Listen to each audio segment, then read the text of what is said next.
ಇನ್ನು ಮತ್ತೊಂದು ಕಡೆ ಈ ಬಾರಿಯ ಬೆಳಗಾವಿ ಅಧಿವೇಶನಕ್ಕೆ ಪಂಚಮಸಾಲಿಯ 2A ಮೀಸಲಾತಿ ವಿಚಾರದ ಹೋರಾಟ ಮುರುಳಾಗುವ ಎಲ್ಲ ಸಾಧ್ಯತೆ ಇದೆ. ಇಲ್ಲಿ ಸರ್ವೋಚ್ಚ ನ್ಯಾಯಾಲಯದ ಆದೇಶವನ್ನ ಮಂಡನೆ ಮಾಡ್ತೀನಿ ಅಂತೇಳಿ ಸಿಎಂ ಸಿದ್ದರಾಮಯ್ಯನವರು ಕೂಡ ಈ ವಿಚಾರಕ್ಕೆ ಸಂಬಂಧಪಟ್ಟಂತೆ ಪ್ರತಿಕ್ರಿಯೆ ಕೊಟ್ಟಿದ್ದಾರೆ. ವಿಪಕ್ಷಗಳಿಂದ ಕೋಲಾಹಲ, ಸದನದಲ್ಲಿ ಸಿದ್ದರಾಮಯ್ಯ ಉತ್ತರವನ್ನ ನೀಡಿರುವಂತದ್ದು. ಪಂಚಮಸಾಲಿ 2A ಮೀಸಲಾತಿ ವಿಚಾರವಾಗಿ ಹಿಂದಿನ ಸರ್ಕಾರ ಸರ್ವೋಚ್ಚ ನ್ಯಾಯಾಲಯಕ್ಕೆ ಸಲ್ಲಿಸಿದ ಅಫಿಡೇವಿಟ್ ಹಾಗೂ ನ್ಯಾಯಾಲಯದ ಆದೇಶವನ್ನು ಸದನದ ಮುಂದೆ ಮಂಡಿಸ್ತೀನಿ ಅಂತೇಳಿ ಮುಖ್ಯಮಂತ್ರಿ ಸಿದ್ದರಾಮಯ್ಯನವರು ಹೇಳಿದ್ದಾರೆ. ಇವತ್ತಿನ ಸದನದಲ್ಲಿ ಕೋರ್ಟ್ ಆದೇಶ ಸದನದ ಮುಂದೆ ಮಂಡಿಸೋದಾಗಿ ಸ್ಪಷ್ಟನೆ ನೀಡಿದ ಸಿಎಂ. ಸದ್ಯ 2A ಮೀಸಲಾತಿ ವಿಚಾರಕ್ಕೆ ಸಂಬಂಧಪಟ್ಟಂತೆ ಪಂಚಮಸಾಲಿ ಸಮುದಾಯದ ಹೋರಾಟ ಏನಿದೆ, ಈ ಹೋರಾಟವನ್ನು ಸರ್ಕಾರ ಹತ್ತಿಕ್ಕುವಂತ ಪ್ರಯತ್ನ ಮಾಡ್ತಾ ಇದೆ ಅಂತೇಳಿ ವಿಪಕ್ಷಗಳು ಕಿಡಿಕಾರಿದ್ವು. ವಿಪಕ್ಷಗಳು ಕಿಡಿಕಾರ್ತಾ ಇದ್ದ ಹಾಗೆ ಸಿಎಂ ಸಿದ್ದರಾಮಯ್ಯನವರು ಇದಕ್ಕೆ ಉತ್ತರವನ್ನು ಕೊಟ್ಟಿದ್ದಾರೆ. ಇಂದಿನ ಬೊಮ್ಮಾಯಿ ಅವರ ಸರ್ಕಾರ 2A ಮೀಸಲಾತಿಯನ್ನ ಪಂಚಮಸಾಲಿಗಳಿಗೆ ಕೊಡಲಿಲ್ಲ. ಅದರ ಬದಲಾಗಿ 4% ಮೀಸಲಾತಿ ಹೆಚ್ಚಳಕ್ಕೆ ಕ್ರಮ ಕೈಗೊಂಡಿತ್ತು. ಏನು ಅಲ್ಪಸಂಖ್ಯಾತರಿಗೆ, ಮುಸ್ಲಿಮರಿಗೆ ಕೊಟ್ಟಂತ ಮೀಸಲಾತಿಯನ್ನ ಹಿಂಪಡೆದು ಸರ್ಕಾರ ಪಂಚಮಸಾಲಿಗಳಿಗೆ ಮೀಸಲಾತಿಯನ್ನು ಒದಗಿಸಿಕೊಟ್ಟಿತ್ತು. ಮೀಸಲಾತಿ ಪ್ರಮಾಣವನ್ನು ಹೆಚ್ಚಿಸಿತ್ತು. ಅದನ್ನ ಪ್ರಶ್ನಿಸಿ ಮುಸ್ಲಿಂ ಸಮುದಾಯದವರು ಕೋರ್ಟ್ ಮೊರೆ ಹೋಗಿದ್ರು. ಆಗ ಸರ್ವೋಚ್ಚ ನ್ಯಾಯಾಲಯ ಕೊಟ್ಟಂತ ಆದೇಶ, ತೀರ್ಪಿನ ಬಗ್ಗೆ ಸದನದ ಮುಂದೆ ಮಂಡಿಸೋದಾಗಿ ಸಿಎಂ ಸಿದ್ದರಾಮಯ್ಯನವರು ತಿಳಿಸಿದ್ದಾರೆ. ಬೆಳಗಾವಿಯ ಸುವರ್ಣಸೌಧದಲ್ಲಿ ಆರಂಭ ಆಗಿರುವಂತಹ ಚಳಿಗಾಲದ ಅಧಿವೇಶನದಲ್ಲಿ ಪ್ರತಿಪಕ್ಷಗಳು ಪ್ರಶ್ನೆಗಳನ್ನು ಕೇಳಿದವು. ಈ ಪ್ರಶ್ನೆಗಳಿಗೆ ಉತ್ತರಿಸಿದ್ದಾರೆ. ಪಂಚಮಸಾಲಿಗಳನ್ನ 2A ಸೇರಿಸಲು ಬಹಳ ದಿನಗಳಿಂದ ಹೋರಾಟ ನಡೆಸಲಾಗ್ತಾ ಇದೆ. ನಾನು ಮುಖ್ಯಮಂತ್ರಿಯಾದ ಮೇಲೆ ಜಯಮೃತ್ಯುಂಜಯ ಸ್ವಾಮೀಜಿ ಸೇರಿದಂತೆ ಪಂಚಮಸಾಲಿ ಮುಖಂಡರು ಕೂಡ 2 ಬಾರಿ ಬಂದು ನನ್ನನ್ನು ಭೇಟಿ ಮಾಡಿದ್ದಾರೆ. ಪಂಚಮಸಾಲಿಗಳು ಮೀಸಲಾತಿ ಕೇಳುವುದಕ್ಕೆ ನಾನು ಅಡ್ಡಿಯಾಗಲ್ಲ. ರಾಜ್ಯದಲ್ಲಿ ಹಿಂದುಳಿದ ವರ್ಗಗಳನ್ನ ಪ್ರವರ್ಗ 1, ಪ್ರವರ್ಗ 2A, ಪ್ರವರ್ಗ 3A ಹಾಗೂ ಪ್ರವರ್ಗ 3B ಅಂತ ವಿಂಗಡಿಸಲಾಗಿದೆ. ಇದರಲ್ಲಿ ವೀರಶೈವ ಲಿಂಗಾಯತ ಹಾಗೂ ಪಂಚಮಸಾಲಿಗಳಿಗೆ 2B ಮೀಸಲಾತಿಯನ್ನು ಕೊಡಲಾಗ್ತಾ ಇದೆ.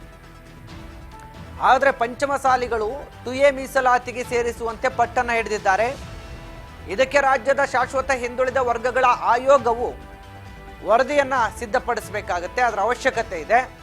ಈ ಹಿನ್ನೆಲೆಯಲ್ಲಿ ಆಯೋಗದ ಮುಂದಿನ ಮೀಸಲಾತಿ ವಿಚಾರವನ್ನ ಮಂಡಿಸುವಂತೆ ಪಂಚಮಸಾಲಿ ಹೋರಾಟಗಾರರಿಗೆ ತಿಳಿಸಿದ್ದೇನೆ. ಆಯೋಗದ ಮುಂದೆ ನೀವು ನಿಮ್ಮ ಬೇಡಿಕೆಗಳನ್ನು ಮಂಡಿಸಿ ಅಂತ ಹೇಳಿದ್ದೇನೆ.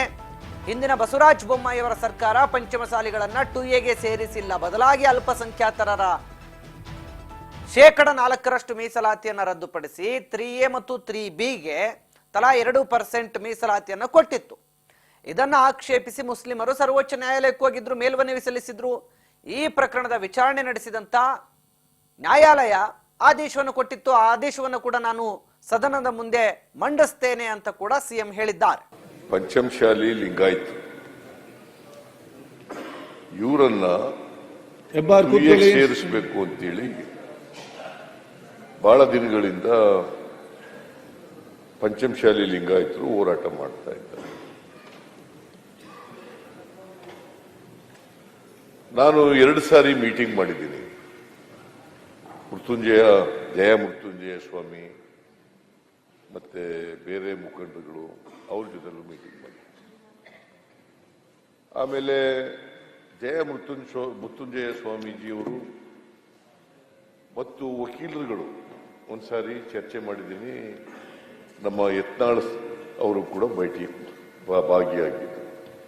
ಅಲ್ಲಿ ಬಹಳ ಸ್ಪಷ್ಟವಾಗಿ ಹೇಳಿದ್ದೀನಿ ನೋಡಪ್ಪ, ನಾನು ನಿಮಗೆ ರಿಸರ್ವೇಶನ್ ಕೇಳಲಿಕ್ಕೆ ಅಡ್ಡ ಬರಲ್ಲ. ನೀವು ಈಗ ರಿಸರ್ವೇಶನ್ ನಲ್ಲಿ ಕೆಟಗರಿ ಮಾಡಿದ್ದಾರೆ.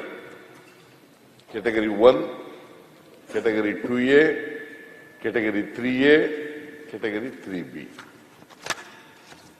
ವೀರಶೈವ ಲಿಂಗಾಯತರು ಮತ್ತು ಪಂಚಮಶಾಲಿ ಲಿಂಗಾಯತರು ಕೆಟಗರಿ 3B ನಲ್ಲಿ ಬರ್ತಾ ಇದ್ದೀರಿ. ಯಾರನ್ನೇ ನಾವು ಕೆಟಗರಿ 2Aಗೆ ಅಥವಾ ಕೆಟಗರಿ 1ಗೆ ಸೇರಿಸಬೇಕಾದ್ರೆ, ಅಲ್ಲಿ ಇಲ್ಲದೇದವ್ರನ್ನ ಹೊಸದಾಗಿ ಸೇರಿಸಬೇಕಾದ್ರೆ ಪರ್ಮನೆಂಟ್ ಬ್ಯಾಕ್ವರ್ಡ್ ಕ್ಲಾಸ್ ಕಮಿಷನ್ ಅಂತ ಇರ್ತದೆ. 1992ನೇ ಇಸ್ವಿನಲ್ಲಿ ಇಂದಿರಾ ಸಹಾನಿ ಕೇಸ್ನಲ್ಲಿ ಪರ್ಮನೆಂಟ್ ಬ್ಯಾಕ್ವರ್ಡ್ ಕ್ಲಾಸ್ ಕಮಿಷನ್ ಪ್ರತಿ ರಾಜ್ಯದಲ್ಲೂ ಕೂಡ ಇರಬೇಕು ಅಂತೇಳಿ ಆದೇಶ ಕೊಟ್ಟ ಮೇಲೆ ಸುಪ್ರೀಂ ಕೋರ್ಟ್ನವರು ಪರ್ಮನೆಂಟ್ ಬ್ಯಾಕ್ವರ್ಡ್ ಕ್ಲಾಸ್ ಕಮಿಷನ್ ಇರ್ತದೆ, ನೀವು ಅದರ ಮುಂದೆ ಅರ್ಜಿ ಹಾಕಿ ಅಂತ ಹೇಳಿದೆ ನಾನು. ಆಮೇಲೆ ನಿಮಗೆ ಹಿಂದೆ ಇದ್ದಂತ ಸರ್ಕಾರ, ಯತ್ನಾಳ್ ಅವರೇ, ಹಿಂದೆ ಇದ್ದಂತ ಸರ್ಕಾರ ನಿಮ್ಮನ್ನ ಟೂ ಎಗೆ ಸೇರಿಸಿಲ್ಲ, 2A ಸೇರಿಸಿಲ್ಲ.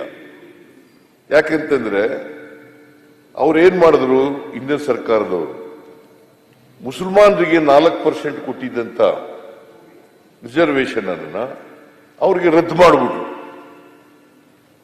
ರದ್ದು ಮಾಡಿ ಅದು 2% ಪಂಚಮಶಾಲಿ ಲಿಂಗಾಯತರಿಗೆ, ಅಂದ್ರೆ 2B ನವರಿಗೆ, ಲಿಂಗಾಯತ ಸಮುದಾಯದವರಿಗೆ, 3B ನವರಿಗೆ, ಮತ್ತೆ ಪಂಚಮಶಾಲಿ ಲಿಂಗಾಯತ್ ಇವರನ್ನ ಸೇರಿಸಬೇಕು ಅಂತೇಳಿ ಬಹಳ ದಿನಗಳಿಂದ ಪಂಚಮಶಾಲಿ ಲಿಂಗಾಯತರು ಹೋರಾಟ ಮಾಡ್ತಾ ಇದ್ದಾರೆ. ನಾನು 2 ಸಾರಿ ಮೀಟಿಂಗ್ ಮಾಡಿದ್ದೀನಿ. ಜಯ ಮೃತ್ಯುಂಜಯ ಸ್ವಾಮಿ ಮತ್ತೆ ಬೇರೆ ಮುಖಂಡರುಗಳು ಅವ್ರ ಜೊತೆಲೂ ಮೀಟಿಂಗ್ ಮಾಡಿ, ಆಮೇಲೆ ಜಯ ಮೃತ್ಯುಂಜಯ ಸ್ವಾಮೀಜಿಯವರು ಮತ್ತು ವಕೀಲರುಗಳು ಒಂದ್ಸಾರಿ ಚರ್ಚೆ ಮಾಡಿದ್ದೀನಿ. ನಮ್ಮ ಯತ್ನಾಳ್ ಅವರು ಕೂಡ ಭಾಗಿಯಾಗಿದ್ದು, ಅಲ್ಲಿ ಬಹಳ ಸ್ಪಷ್ಟವಾಗಿ ಹೇಳಿದ್ದೀನಿ ನೋಡಪ್ಪ, ನಾನು ನಿಮ್ಗೆ ರಿಸರ್ವೇಶನ್ ಕೇಳಲಿಕ್ಕೆ ಅಡ್ಡ ಬರಲ್ಲ. ನೀವು ಈಗ ರಿಸರ್ವೇಶನ್ ನಲ್ಲಿ ಕೆಟಗರಿ ಮಾಡಿದ್ದಾರೆ, category 1, category 2A, category 3A, category 3B. Veerashaiva ಲಿಂಗಾಯತರು ಮತ್ತು ಪಂಚಮಶಾಲಿ ಲಿಂಗಾಯತರು ಕೆಟಗರಿ 3B ನಲ್ಲಿ ಬರ್ತಾ ಇದ್ದೀರಿ. ಯಾರನ್ನೇ ನಾವು ಕೆಟಗರಿ 2Aಗೆ ಅಥವಾ ಕೆಟಗರಿ 1ಗೆ ಸೇರಿಸಬೇಕಾದ್ರೆ, ಅಲ್ಲಿ ಇಲ್ಲದೇದವ್ರನ್ನ ಹೊಸದಾಗಿ ಸೇರಿಸಬೇಕಾದ್ರೆ ಪರ್ಮನೆಂಟ್ ಬ್ಯಾಕ್ವರ್ಡ್ ಕ್ಲಾಸ್ ಕಮಿಷನ್ ಅಂತ ಇರ್ತದೆ. 1992ನೇ ಇಸ್ವಿನಲ್ಲಿ ಇಂದಿರಾ ಸಹಾನಿ ಕೇಸ್ನಲ್ಲಿ ಪರ್ಮನೆಂಟ್ ಬ್ಯಾಕ್ವರ್ಡ್ ಕ್ಲಾಸ್ ಕಮಿಷನ್ ಪ್ರತಿ ರಾಜ್ಯದಲ್ಲೂ ಕೂಡ ಇರಬೇಕು ಅಂತೇಳಿ ಆದೇಶ ಕೊಟ್ಟ ಮೇಲೆ ಸುಪ್ರೀಂ ಕೋರ್ಟ್ನವರು ಪರ್ಮನೆಂಟ್ ಬ್ಯಾಕ್ವರ್ಡ್ ಕ್ಲಾಸ್ ಕಮಿಷನ್ ಇರ್ತದೆ, ನೀವು ಅದರ ಮುಂದೆ ಅರ್ಜಿ ಹಾಕಿ ಅಂತ ಹೇಳಿದೆ ನಾನು. ಆಮೇಲೆ ನಿಮಗೆ ಹಿಂದೆ ಇದ್ದಂತ ಸರ್ಕಾರ, ಯತ್ನಾಳ್ ಅವರೇ, ಹಿಂದೆ ಇದ್ದಂತ ಸರ್ಕಾರ ನಿಮ್ಮನ್ನ 2A ಸೇರಿಸಿಲ್ಲ, 2A ಸೇರಿಸಿಲ್ಲ. ಯಾಕೆಂತಂದ್ರೆ ಅವ್ರೇನ್ ಮಾಡಿದ್ರು, ಹಿಂದಿನ ಸರ್ಕಾರದವರು ಮುಸಲ್ಮಾನರಿಗೆ 4% ಕೊಟ್ಟಿದ್ದಂತ ರಿಸರ್ವೇಶನ್ ಅನ್ನ ಅವ್ರಿಗೆ ರದ್ದು ಮಾಡಿಬಿಟ್ರು. ರದ್ದು ಮಾಡಿ ಅದು 2% ಪಂಚಮಶಾಲಿ ಲಿಂಗಾಯತರಿಗೆ, ಅಂದ್ರೆ 2B ನವರಿಗೆ, ಲಿಂಗಾಯತ ಸಮುದಾಯದವರಿಗೆ, 3B ನವರಿಗೆ, ಮತ್ತೆ ಪಂಚಮಶಾಲಿ ಲಿಂಗಾಯತ್ ಇವರನ್ನ ಸೇರಿಸಬೇಕು ಅಂತೇಳಿ ಬಹಳ ದಿನಗಳಿಂದ ಪಂಚಮಶಾಲಿ ಲಿಂಗಾಯತರು ಹೋರಾಟ ಮಾಡ್ತಾ ಇದ್ದಾರೆ. ನಾನು 2 ಸಾರಿ ಮೀಟಿಂಗ್ ಮಾಡಿದ್ದೀನಿ. ಜಯ ಮೃತ್ಯುಂಜಯ ಸ್ವಾಮಿ ಮತ್ತೆ ಬೇರೆ ಮುಖಂಡರುಗಳು ಅವ್ರ ಜೊತೆಲೂ ಮೀಟಿಂಗ್ ಮಾಡಿ,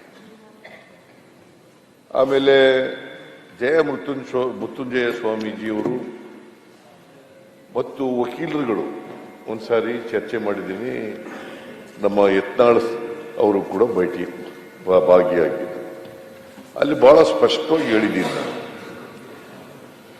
ನೋಡಪ್ಪ, ನಾನು ನಿಮ್ಗೆ ರಿಸರ್ವೇಶನ್ ಕೇಳಲಿಕ್ಕೆ ಅಡ್ಡ ಬರಲ್ಲ. ನೀವು ಈಗ ರಿಸರ್ವೇಶನ್ ನಲ್ಲಿ ಕೆಟಗರಿ ಮಾಡಿದ್ದಾರೆ, category 1, category 2A, category 3A, category 3B. Veerashaiva ಲಿಂಗಾಯತರು ಮತ್ತು ಪಂಚಮಶಾಲಿ ಲಿಂಗಾಯತರು ಕೆಟಗರಿ 3B ನಲ್ಲಿ ಬರ್ತಾ ಇದ್ದೀರಿ. ಯಾರನ್ನೇ ನಾವು ಕೆಟಗರಿ 2Aಗೆ ಅಥವಾ ಕೆಟಗರಿ 1ಗೆ ಸೇರಿಸಬೇಕಾದ್ರೆ, ಅಲ್ಲಿ ಇಲ್ಲದೇದವ್ರನ್ನ ಹೊಸದಾಗಿ ಸೇರಿಸಬೇಕಾದ್ರೆ ಪರ್ಮನೆಂಟ್ ಬ್ಯಾಕ್ವರ್ಡ್ ಕ್ಲಾಸ್ ಕಮಿಷನ್ ಅಂತ ಇರ್ತದೆ. 1992ನೇ ಇಸ್ವಿನಲ್ಲಿ ಇಂದಿರಾ ಸಹಾನಿ ಕೇಸ್ನಲ್ಲಿ ಪರ್ಮನೆಂಟ್ ಬ್ಯಾಕ್ವರ್ಡ್ ಕ್ಲಾಸ್ ಕಮಿಷನ್ ಪ್ರತಿ ರಾಜ್ಯದಲ್ಲೂ ಕೂಡ ಇರಬೇಕು ಅಂತೇಳಿ ಆದೇಶ ಕೊಟ್ಟ ಮೇಲೆ ಸುಪ್ರೀಂ ಕೋರ್ಟ್ನವರು ಪರ್ಮನೆಂಟ್ ಬ್ಯಾಕ್ವರ್ಡ್ ಕ್ಲಾಸ್ ಕಮಿಷನ್ ಇರ್ತದೆ. ನೀವು ಅದರ ಮುಂದೆ ಅರ್ಜಿ ಹಾಕಿ ಅಂತ ಹೇಳಿದೆ ನಾನು. ಆಮೇಲೆ ನಿಮಗೆ ಹಿಂದೆ ಇದ್ದಂತ ಸರ್ಕಾರ